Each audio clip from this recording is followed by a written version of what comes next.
भारतीय संविधान के तहत अगर किसी पदाधिकारी की तुलना अमेरिकी राष्ट्रपति से की जानी है तो वो प्रधानमंत्री है, न कि संघ का राष्ट्रपति। ये शब्द है डॉक्टर B.R. अम्बेडकर के। और ये एक लाइन प्रधानमंत्री पद की अपार शक्ति को दिखाती है। तो असल में भारत का प्रधानमंत्री कितना शक्तिशाली है? सिंप्लीफाइड यूपीएससी बाय PPP में आपका स्वागत है। आज हम भारतीय राजनीति के सबसे शक्तिशाली पद यानी प्रधानमंत्री की एक गहरी पड़ताल करने वाले हैं। और ये सारी जानकारी हम ले रहे हैं सीधे M. लक्ष्मीकांत के नवीनतम संस्करण से। शुरू करने से पहले हम अपने सभी मौजूदा सदस्यों को दिल से धन्यवाद देना चाहते हैं। आपका समर्थन ही हमें इस तरह की उच्च गुणवत्ता वाली सामग्री बनाने की असली ऊर्जा देता है। अगर आपको हमारा काम पसंद आता है और आप सक्षम हैं तो हमारे YouTube चैनल को सब्सक्राइब करने और पेड मेंबरशिप में शामिल होने पर ज़रूर विचार करें। आपका छोटा सा योगदान हमें इस मिशन को जारी रखने में बहुत मदद करता है। और हाँ, इस वीडियो को लाइक करना और अपनी बहुमूल्य टिप्पणी छोड़ना न भूलें। एक और ज़रूरी बात, इस चर्चा के मुफ्त नोट्स प्रैक्टिस PYQs के साथ हमारे टेलीग्राम चैनल पर उपलब्ध हैं। और हमारे लीजन यूट्यूब सदस्यों के लिए प्रीमियम नोट्स, अतिरिक्त PYQs और मेंस के मॉडल उत्तर हमारे डिस्कॉर्ड चैनल पर हैं। लिंक डिस्क्रिप्शन में है, ज़रूर जुड़ें। तो चलिए इस विषय को खोलते हैं। आज हम प्रधानमंत्री के पद के हर पहलू को समझेंगे, उनकी नियुक्ति से लेकर उनकी शक्तियों तक और राष्ट्रपति के साथ उनके संबंधों तक। ये यूपीएससी प्रीलिम्स और मेंस दोनों के लिए एक बेहद ज़रूरी विषय है। तो शुरुआत करते हैं सबसे बुनियादी सवाल से। प्रधानमंत्री की नियुक्ति। संविधान का अनुच्छेद 75 कहता है कि राष्ट्रपति प्रधानमंत्री की नियुक्ति करेगा। सुनने में तो बड़ा सीधा लगता है, पर क्या इसका मतलब यह है कि राष्ट्रपति किसी को भी चुन सकते हैं? नहीं, ये उतना सीधा नहीं है जितना लगता है। देखिए, यहाँ पर संसदीय सरकार की जो परंपराएं हैं वो लागू होती हैं। राष्ट्रपति को लोकसभा में बहुमत प्राप्त दल के नेता को ही प्रधानमंत्री नियुक्त करना होता है। ये एक तरह की संवैधानिक बाध्यता है। अच्छा, ये तो हुई सामान्य स्थिति की बात, जब किसी एक दल को स्पष्ट बहुमत मिला हो। लेकिन भारतीय राजनीति में तो कई बार खिचड़ी सरकारें भी बनी हैं। उस स्थिति में क्या होता है जब किसी भी दल को स्पष्ट बहुमत नहीं मिलता? यहीं पर राष्ट्रपति के विवेक की भूमिका आती है ना? बिल्कुल। जब किसी भी दल को लोकसभा में स्पष्ट बहुमत नहीं मिलता, तब राष्ट्रपति अपने व्यक्तिगत विवेक का प्रयोग कर सकते हैं। और ये एक ऐसी स्थिति है जहां राष्ट्रपति का पद अचानक बहुत महत्वपूर्ण हो जाता है। ऐसी स्थिति में राष्ट्रपति आमतौर पर सबसे बड़े दल या चुनाव के बाद बने गठबंधन के नेता को प्रधानमंत्री नियुक्त करते हैं और उन्हें बहुमत साबित करने के लिए कुछ समय देते हैं। जी, उनसे 1 महीने के भीतर सदन में विश्वास मत हासिल करने के लिए कहा जाता है। इसका कोई क्लासिक उदाहरण है हमारे राजनीतिक इतिहास में? हाँ, बिल्कुल। इसका एक क्लासिक उदाहरण 1979 में देखने को मिला था। जब मोरारजी देसाई की सरकार गिर गई थी, तब तत्कालीन राष्ट्रपति नीलम संजीव रेड्डी ने गठबंधन के नेता चरण सिंह को प्रधानमंत्री नियुक्त किया था। एक और सवाल, क्या प्रधानमंत्री को लोकसभा का सदस्य होना अनिवार्य है? नहीं, ये बिल्कुल अनिवार्य नहीं है। प्रधानमंत्री संसद के दोनों सदनों में से किसी के भी सदस्य हो सकते हैं, लोकसभा या राज्यसभा। अच्छा, तो कोई व्यक्ति जो संसद का सदस्य नहीं है, क्या वो भी प्रधानमंत्री बन सकता है? हाँ, बन सकता है, लेकिन उसे 6 महीने के भीतर किसी भी सदन की सदस्यता लेनी होती है। ऐसा न करने पर उन्हें पद छोड़ना पड़ता है। तो नियुक्ति की प्रक्रिया तो काफी हद तक स्पष्ट हो गई है, लेकिन असली खेल तो नियुक्ति के बाद शुरू होता है। चलिए अब बात करते हैं प्रधानमंत्री की शक्तियों और कार्यों की। मंत्रिपरिषद के संबंध में उनकी क्या शक्तियां हैं? ऐसा लगता है जैसे प्रधानमंत्री एक सूरज हैं और बाकी सब उनके चारों ओर घूमते हैं। आपने बहुत सही उपमा दी है। मंत्रिपरिषद के संबंध में उनकी शक्तियां लगभग असीमित हैं। सबसे पहले तो वो मंत्रिपरिषद के प्रमुख होते हैं। वही राष्ट्रपति को मंत्रियों की नियुक्ति की सिफारिश करते हैं। राष्ट्रपति केवल उन्हीं लोगों को मंत्री बना सकते हैं जिनका नाम प्रधानमंत्री दें। और मंत्रालयों का बंटवारा भी वही करते हैं? जी, वो मंत्रियों के बीच मंत्रालयों का आवंटन और फेरबदल करते हैं।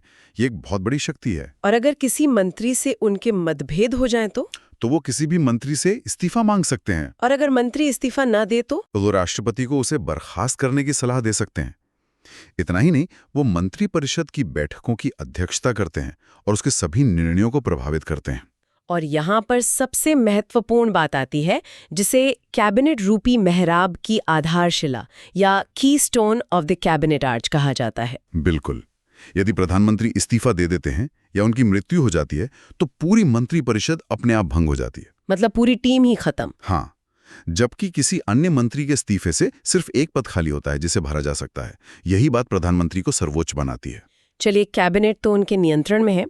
अब बात करते हैं राष्ट्राध्यक्ष यानी राष्ट्रपति की। अनुच्छेद 78 कहता है कि प्रधानमंत्री राष्ट्रपति और मंत्रिपरिषद के बीच संचार का मुख्य माध्यम है। जी।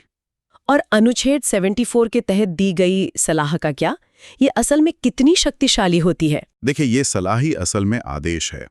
42वें और 44वें संविधान संशोधन के बाद यह स्थिति बिल्कुल स्पष्ट हो गई है कि प्रधानमंत्री के नेतृत्व वाली मंत्रिपरिषद की सलाह राष्ट्रपति के लिए बाध्यकारी है। लेकिन क्या राष्ट्रपति सिर्फ एक रबर स्टैंप है? क्या वो कुछ भी नहीं कर सकते? वो एक बार के लिए सलाह को पुनर्विचार के लिए वापस भेज सकते हैं, लेकिन अगर मंत्रिपरिषद उसी सलाह को दोबारा भेज दे बिना किसी बदलाव के भी, तो राष्ट्रपति उसे मानने के लिए बाध्य हैं। तो मतलब आखिरी फैसला तो मंत्रिपरिषद का ही है। जी हाँ, जिसका नेतृत्व प्रधानमंत्री करते हैं। इसके अलावा प्रधानमंत्री ही राष्ट्रपति को सभी महत्वपूर्ण नियुक्तियों पर सलाह देते हैं, है ना? बिल्कुल। जैसे भारत के महान्यायवादी मतलब अटॉर्नी जनरल, CAG, UPSC के अध्यक्ष और सदस्य, इन सब की नियुक्ति के संबंध में सलाह प्रधानमंत्री ही देते हैं। तो कार्यपालिका उनके नियंत्रण में है। अब आते हैं विधायिका यानी संसद पर। वहां प्रधानमंत्री की क्या भूमिका है? संसद में, खासकर लोकसभा में, प्रधानमंत्री ही सदन के नेता होते हैं।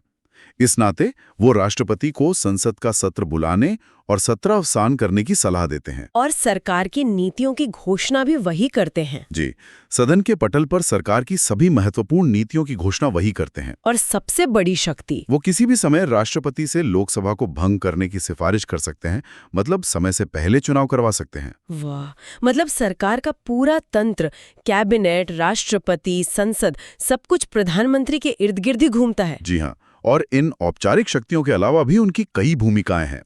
वो नीति आयोग, राष्ट्रीय एकता परिषद, अंतर्राज्य परिषद के अध्यक्ष होते हैं। वो देश की विदेश नीति को आकार देने में मुख्य भूमिका निभाते हैं। और अपनी पार्टी के भी सबसे बड़े नेता होते हैं। बिल्कुल, एक तरह से पूरे देश की राजनीतिक प्रशासनिक व्यवस्था की धुरी प्रधानमंत्री ही होते हैं। यह हमें वापस हमारे शुरुआती सवाल पर लाता है। समय के साथ प्रधानमंत्री के पद की छवि में एक बड़ा बदलाव आया है। पहले एक टर्म इस्तेमाल होता था, प्रिमस इंटर पेर, यानी बराबर वालों में प्रथम, और अब एक नया टर्म सुनाई देता है, प्रधानमंत्री सरकार। इनमें क्या अंतर है? ये एक बहुत ही महत्वपूर्ण अवधारणा है और ये सत्ता के वास्तविक बदलाव को ही दर्शाती है। प्राइमस इंटर पेर या फर्स्ट अमंग इक्वल्स एक पारंपरिक दृष्टिकोण है। इसका मतलब है कि प्रधानमंत्री कैबिनेट के अन्य सदस्यों में सिर्फ पहले हैं। सैद्धांतिक रूप से उनकी शक्तियां बाकी मंत्रियों के बराबर ही हैं। जैसे एक टीम का कप्तान, न कि कंपनी का CEO। बिल्कुल सही, आपने बहुत अच्छा उदाहरण दिया। शायद नेहरू जी का मंत्रिमंडल इसका सबसे अच्छा उदाहरण था। उसमें सरदार पटेल, मौलाना आजाद जैसे नेता थे जिनका कद लगभग बराबर का था। वहां फैसले ज्यादातर सामूहिक सहमति से होते थे। तो फिर ये प्रधानमंत्री सरकार वाली अवधारणा कब और कैसे विकसित हुई? ये बदलाव धीरे धीरे आया, लेकिन इसका सबसे बड़ा श्रेय इंदिरा गांधी के कार्यकाल को जाता है। उनके समय में सत्ता का केंद्रीकरण प्रधानमंत्री और उनके सचिवालय, जिसे अब हम PMO कहते हैं, में होने लगा। कैबिनेट की भूमिका कम होने लगी। हाँ, और बड़े फैसले PMO में लिए जाने लगे। किचन कैबिनेट जैसी अवधारणाएं सामने आई। यहीं से प्रधानमंत्री सरकार का दौर शुरू हुआ, जहां सरकार की पहचान प्रधानमंत्री से होती है, न कि कैबिनेट या पार्टी से। और यह चलन आज और भी मजबूत हुआ है। तो डॉक्टर अंबेडकर की अमेरिकी राष्ट्रपति से तुलना अविश्वसनीय रूप से दूरदर्शी थी। निश्चित रूप से। उन्होंने शायद इस संस्थागत विकास का अनुमान लगा लिया था। वे समझते थे कि संसदीय प्रणाली में एक बहुमत प्राप्त नेता के हाथ में कितनी जबरदस्त शक्ति केंद्रित हो सकती है। तो इन सभी जानकारियों का एक UPSC अभ्यर्थी के लिए क्या मतलब है? इस पूरी चर्चा को परीक्षा के दृष्टिकोण से कैसे समेटा जाए? देखिए, इसका सार ये है कि प्रधानमंत्री ही वास्तविक कार्यकारी प्रमुख हैं, मतलब डी फैक्टो एग्जीक्यूटिव हैं, जबकि राष्ट्रपति नाम मात्र के प्रमुख यानी डी जोरे एग्जीक्यूटिव हैं।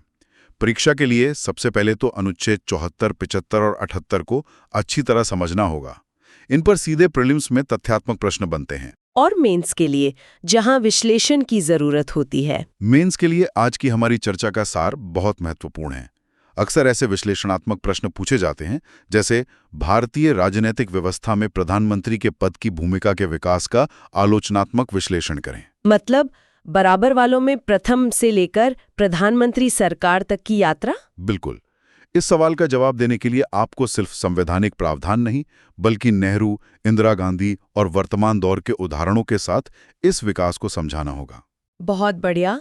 अगर आपको इस गहरी चर्चा से कुछ नया सीखने को मिला तो कृपया इस वीडियो को लाइक करें, अपने विचार कमेंट्स में साझा करें और इसे अन्य अभ्यर्थियों के साथ शेयर भी करें। और हमारे चैनल को समर्थन देने के लिए सब्सक्राइब करना और यदि संभव हो तो मेंबरशिप में शामिल होना न भूलें। आपका समर्थन हमें बहुत प्रेरित करता है। याद रखें, मुफ्त नोट्स टेलीग्राम पर और प्रीमियम सामग्री डिस्कॉर्ड पर हमारे लीजेंड सदस्यों के लिए उपलब्ध है। जाते जाते आपके लिए एक सवाल छोड़ जाते हैं। प्रधानमंत्री के पद की शक्तियां क्या व्यक्ति की शख्सियत पर अधिक निर्भर करती हैं, या ये पद संस्थानगत रूप से ही इतना मजबूत है? क्या एक गठबंधन सरकार का प्रधानमंत्री भी उतनी ही शक्तियों का प्रयोग कर सकता है जितना कि पूर्ण बहुमत वाली सरकार का? इस पर विचार कीजिएगा। अगली बार तक के लिए पढ़ते रहिए, बढ़ते रहिए।